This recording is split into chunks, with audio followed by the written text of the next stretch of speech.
Hello, good morning. Welcome back po sa aking channel, DIY Fanatic Designs and Fashion.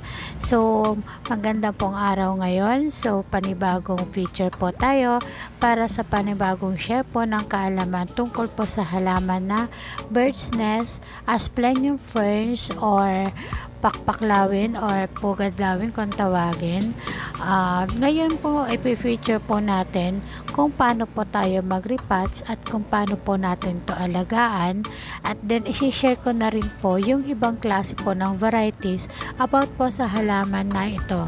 Siya nga po pala guys, yung hindi pa po nakakapanood ng propagation videos ko about this plant, meron pa akong ilalagay sa description box about sa link po nito para madali po ninyong ma-access ang aking videos. Pero bago po ako magpatuloy sa aking videos, gusto ko lamang po i-welcome po yung mga bago lang po sa aking channel. Please subscribe and then share my videos, paki-like na rin, and then click my notification bell po. Maraming salamat.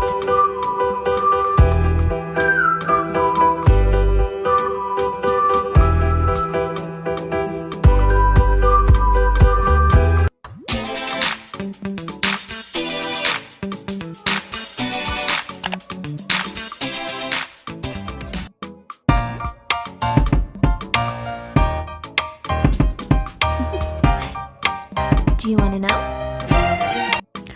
Ang pangalan nitong bird's nest ay hango na rin sa kanyang hugis na kung titingnan natin ay parang nga naman siyang pugad ng isang ibon. Kaya madalas ang tawag dito sa ibang lugar yung Pugad Lawin or Pakpak Lawin. Kung kayo guys ay may ganito ng halaman, tara alamin natin kung paano natin ito aalagaan. Kung naman guys sa sunlight, mas maganda to ilagay sa parteng silangan. Hindi siya indirect sun, pero nga lang sa umaga na maganda naman kahit saang halaman. Pero kung ito ilalagay nyo sa loob ng bahay, mas maganda pa rin nakaharap ito sa may bintana kasi ito ay kailangan talaga niya ng araw. Sa pagdidilig po ng Pakpak Lawin, iwasan po natin silang diligan sa parteng gitna na kung saan magiging sanhi po ito ng kanyang pagkabulok.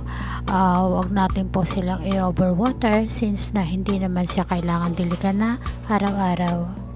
Ito guys, gaya ng naipakita ko sa last video ko about propagation, dito tayo kumukuha yung pores niya sa likod, yung mga brown na nakikita nyo.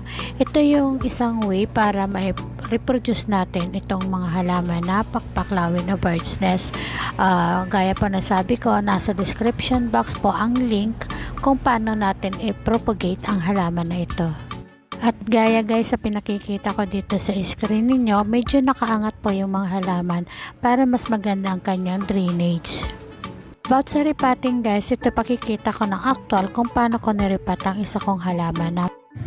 Sa pagre-repots natin guys ng Pakpak Lawin, since naiyahang ko siya, kakailangan natin yung hanging pots, itong coco pit na gagawin kong medium, at saka itong mga coconut husk or fiber.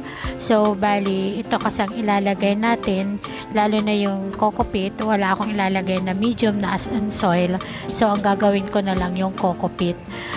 Sa susunod guys, magdi-DIY ako tungkol sa paggagawa nitong hanging pots natin para sa mga hanging plants. Ito guys yung Pakpak Lawin natin na binigay lang sa akin ng aking kumare. Bali nakalagay ito sa isang soil, so bali tinanggal ko siya, hinugasan ko siya. May natitira pa namang konti, hindi ko na siya finors na tanggalan lahat. So ito ang ilalagay natin sa pagre-repat natin sa hanging plants.